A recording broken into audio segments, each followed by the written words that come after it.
আক্রমণ করার জন্য আমি তোমাদেরকে এই 17 জন যুবককে সেট করে দিলাম। তোমাদের নিজেদের জীবন দিবে, কিন্তু পারস্যের সম্রাটের কোনো কুত্তা বাহিনী যেন এই মদিনায় প্রবেশ করতে না পারে। একজন যুবক আব্দুল্লাহ, দেখতে অত্যন্ত সুন্দর যুবক, দাঁড়িয়ে বললেন, হে আল্লাহর নবী সাহাবী খলিফাতুল মুসলিমিন ওমর রাদিয়াল্লাহু তাআলাকে ডেকে বলতেছেন, আমরা যদি এর মধ্যে মৃত্যু কারো হয়ে যায় আমরা কি হব? ওমর রাদিয়াল্লাহু তাআলা আসমানের দিকে হাত আঙ্গুল উঁচু করে বললেন, আমি ওমর সাক্ষী দিতেছি, তোমরা যদি এখানে শাহাদা বরণ করো তোমাদের জান্নাত নিশ্চিত, তোমরা নিশ্চিত থাকো। সুবহানাল্লাহ বলেন। বলেন আমিরুল মুমিনিন, আর কিছু দরকার নাই। 17 জন নওজোয়ান যুবক চলে গেলেন মদিনায় পাহারা দেওয়ার জন্য। আমাদের যে সমস্ত বাহিনী ভাইরা দেশ রক্ষার জন্য যারা বর্ডার গার্ডের চাকরি করে যারা পাহারা দেয়, এদের ভেতরে যদি ঈমান থাকে, হাদিস খুঁজলে যা পাওয়া যায়, এদের ভেতরে যদি ঈমান থাকে, মুসলমান যদি হয়, এই বর্ডার গার্ড পাহারা দেওয়ার জন্য, দেশ রক্ষার জন্য তারা যদি মৃত্যুবরণ করে, মৃত্যুবরণ করার সাথে সাথে তাদের শাহাদার মর্যাদা দেওয়া হবে। বলেন সুবহানাল্লাহ। এটা যদি এই বাহিনীর জন্য এই হাদিস হয়, তাহলে সাহাবা কেরামের জন্য আরো কম না বেশি? বলেন। 17 জন নওজোয়ান যুবক দাঁড়িয়ে গেলেন মদিনায় রক্ষা করার জন্য। পারস্যের সম্রাটের কাছে খবর গেল 17 জন নওজোয়ান যুবক জীবন দেবে, ঈমান দিবে না। পারস্যের সম্রাট বলল, এদেরকে কেউ তোমরা হত্যা করবে না, জীবিত আমার দরবারে নিয়ে আসবে, আমি নিজেই তাদের ঈমান পরীক্ষা করব। ঘটনাক্রমে পারস্যের সম্রাটের সেনাবাহিনীরা এই 17 জন নওজোয়ান সাহাবীদেরকে বন্দী করে ফেলল। পারস্যের সম্রাটের দরবারে যখন নিয়ে যাইতেছে, অন্যান্য লোকেরা মাথা নিচু করে যাইতেছে, আর এই 17 জন নওজোয়ান যুবক যখন পারস্যের সম্রাটের রাজ দরবারে ঢুকতেছে, মনে হয় রাজ দরবারে কাঁপা আরম্ভ হয়ে গেছে। সুবহানাল্লাহ বলেন। সাহাবায়ে কেরামের হাঁটার গতি, সাহাবায়ে কেরাম আসতেছেন, আসার গতি দেখেই পারস্যের সম্রাট ক্যাপ থেকে দাঁড়িয়ে গেছেন। সুবহানাল্লাহ বলবেন না? সাহাবায়ে কেরামের কি পাওয়ার! যখন পারস্যের সম্রাটের যখন রাজদরবারে পৌঁছে গেল 17 জন নওজোয়ান যুবক, পারস্যের সম্রাট বলল, সবার সাথে কথা বলার সময় আমার নাই, তোমাদের মধ্য থেকে একজন আমার সঙ্গে কথা বলো।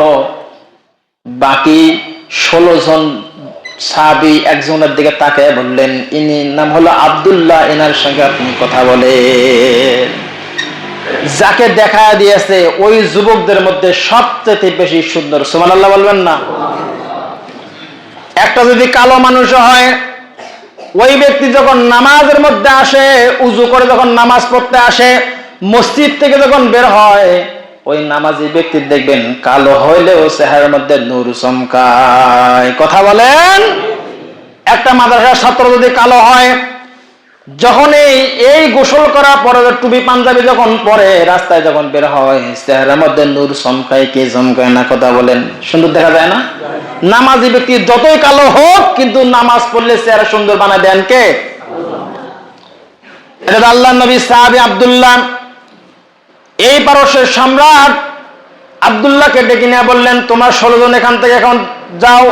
তাদেরকে বন্দী করা হলো, অন্ধকার কুটিরের মধ্যে তাদেরকে বন্দী করে রাখা হলো। পারস্যের সম্রাট এখন আব্দুল্লাহকে ডেকে বলতেছেন, আব্দুল্লাহ, একটা আমার প্রস্তাব আছে, সেটা হলো এই, আমি শুনেছি তোমরা নাকি জীবন দেবে, ঈমান দেবে না। ঠিক আছে, আমার একটা প্রস্তাব যদি তুমি গ্রহণ করো, তোমার এই 16 জন সাথীকে এখান থেকে মুক্ত করে দেওয়া হবে। শুধু মুক্ত করে দেওয়া হবে না, এই মদিনার রাজত্ব বা আমার এই পারস্য সম্রাটের একটা প্রধান প্রধান জায়গায় নিয়োগ করে দেওয়া হবে। মানে আমার এই পারস্য সম্রাটের যতগুলি এরিয়া রয়েছে, প্রত্যেকটা এরিয়ার মধ্যে ভালো ভালো পদে তাদের নিয়োগ দেওয়া হবে। প্রস্তাব দেওয়া হলো। দ্বিতীয় প্রস্তাব হলো এই, তোমরা যদি ঈমান ছেড়ে দাও আর আল্লাহ রাসূল সাল্লাল্লাহু আলাইহি সাল্লামকে যদি গালি দাও, নাউযুবিল্লাহ বলেন, অন্তর থেকে যদি আল্লাহ রাসূল সাল্লাল্লাহু আলাইহি সাল্লামকে গালি দাও, অন্তর থেকে ঈমান যদি মুছে ফেলতে পারো, এই পারস্যের সম্রাটের যে রাজ্য রয়েছে অর্ধেকটা আমি তোমাকে দিয়ে দিব। কারণ একটা মানুষ বেঁচে থাকার জন্য দুইটা জিনিস যথেষ্ট, একটা হলো নারী আর একটা হলো সম্পদ। একটা হলো নারী আর একটা হলো সম্পদ। পারস্যের সম্রাট যখন আল্লাহর নবী সাহাবী আব্দুল্লাহকে প্রস্তাব দিলেন, আব্দুল্লাহ বসা ছিলেন, দাঁড়িয়ে গিয়ে বলতেন, হে পারস্যের কুত্তা বা পারস্যের কুত্তা, ভালো করে শোনো, তুমি প্রস্তাব দিয়েছো ঈমান যদি ছেড়ে দেই এই তোমার সাম্রাজ্যের অর্ধেক তুমি আমাকে দান করে দিবে। আর আল্লাহ রাসূল সাল্লাল্লাহু আলাইহি সাল্লাম বলেছেন, একটা মানুষ আদনা থেকে আদনাসে ঈমান নিয়ে যদি কবরে যায় সর্বশেষ যে জান্নাত দেওয়া হবে এই পৃথিবীর সমান 10 গুণ জান্নাত তাকে দান করে দেওয়া হবে। সুবহানাল্লাহ বলবেন না? এখন তুমি বলো তোমার প্রস্তাব বড় না আল্লাহর নবীর প্রস্তাব বড়? সুবহানাল্লাহ বলবেন না? তুমি তো এই পারস্য সম্রাটের অর্ধেক তুমি দিতে চেয়েছো। আল্লাহ রাসূল সাল্লাল্লাহু আলাইহি সাল্লাম বলেছেন, একজন মানুষ যদি ঈমান নিয়ে কবরে যায় আদনাসে আদনা ঈমান নিয়ে যদি কবরে পৌঁছতে পারে আমি রাসূল ঘোষণা দিতেছি এই দুনিয়ার পরিমাণ 10 গুণ বেশি জান্নাত তাকে দান করে দেওয়া হবে। এখন তুমি বলো তোমার প্রস্তাবটা বড় না আমার নবীর প্রস্তাব বড়? পারস্যের সম্রাট এখন পারলেন না, বললেন আরেকটা প্রস্তাব হলো এই কথা একই, ঈমান ছেড়ে দিতে হবে, বিশ্ব নবীকে গালি দিতে হবে, ঈমান ছেড়ে দিতে হবে, বিশ্ব নবীকে মন থেকে গালি দিতে হবে। যদি তুমি দিতে পারো আমার একটা মেয়ে আছে অত্যন্ত সুন্দরী এবং রমণী, তোমাকে সাথে সাথে সাথে তোমার সাথে বিয়ে দিয়ে দিব।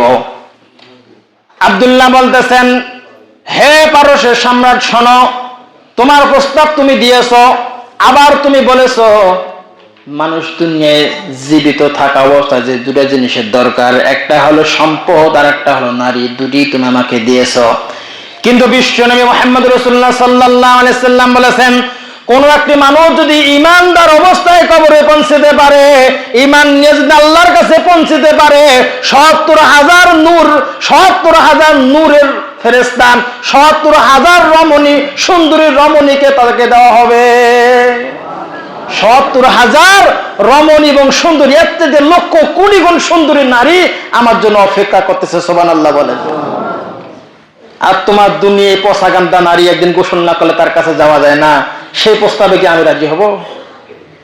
আব্দুল্লাহ বললেন, দুটি প্রস্তাবে কি করলেন? ছেড়ে দিলেন। দুটি প্রস্তাবে প্রত্যাখ্যান করে ফেললেন। পারস্যের সম্রাট রাগে লাল হয়ে গেছে, সেনাবাহিনীকে অর্ডার করলে 17 জনকে বন্দী করো, এদের ঈমান আমি পরীক্ষা করে ছাড়বো, এদের ঈমান কত শক্ত তা আমি দেখব। 17 জন নওজোয়ান যুবককে এই পারস্যের সম্রাট অন্ধকার কারাগারের মধ্যে বন্দী করলেন। 17 দিন বা 22 দিন, দুইটি ব্যাখ্যায় রয়েছে। 17 দিন বা 22 দিন আল্লাহর নবী সাহাবীদেরকে একটা পানি পর্যন্ত পান করতে দেওয়া হয় নাই। 17 জন নওজোয়ান যুবক সাহাবী কি অপরাধ, কি বলেন, কি অপরাধ, কোন দোষ করেছিল? এই 17 জন নওজোয়ান যুবককে পারস্যের সম্রাট কোথায় রাখলেন? কুটির কারাগারে। সেখানে একটা পানি পর্যন্ত 17 থেকে 22 দিন আল্লাহর নবী সাহাবীদেরকে পানি পর্যন্ত পান করতে দেওয়া হয় নাই। আজকে মনে করছেন আয়না ঘর, এটা নতুন, এটা নতুন। আর আয়না ঘরের কথা যদি পড়তে চান কোরআন পড়ে আয়না ঘরের খবর আপনি পেয়ে যাবেন। এই পারস্যের সম্রাটের কথা কোরআনে আছে না নেই? কথা বলেন। পারস্যের সম্রাট 17 জন নওজোয়ান যুবককে কোথায় বন্দী করলো? কি অপরাধে? ঈমান আনার অপরাধে। আজকেও ঈমান আনার অপরাধে কোরআনের তাফসীর করার কারণে এই শাসক এমন জুলুম নির্যাতন করেছিল। আর যারা পাবলিক সাধারণ রয়েছে ঈমান খুব দুর্বল, শস্যের দানা চাইতেও দুর্বল, এদের মুখ থেকে আমরা শুনেছি অপরাধ না করলে কি জেলে দেয়। কথা বলেন, বলে নাই? তো ওই সাহাবী কি অপরাধ ছিল আপনি বলেন? ওই 17 জন নওজোয়ান যুবকের কি অপরাধ ছিল আপনি বলেন?